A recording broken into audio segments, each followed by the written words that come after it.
Iran ও ইসরায়েলের মধ্যে চলছে পাল্টাপাল্টি হামলা।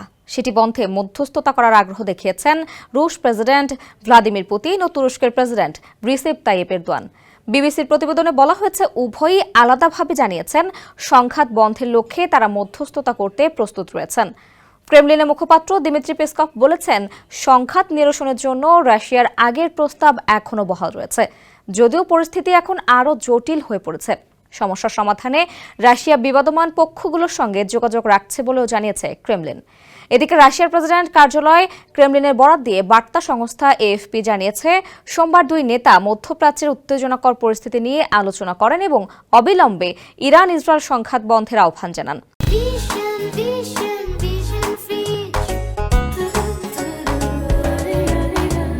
ক্রেমলিনের বিবৃতিতে বলা হয়, দুই নেতা একমত হয়েছেন ইরানের পরমাণু কর্মসূচি সহ অন্যান্য বিতর্কিত বিষয়গুলোর রাজনৈতিক ও কূটনৈতিক সমাধান জরুরি।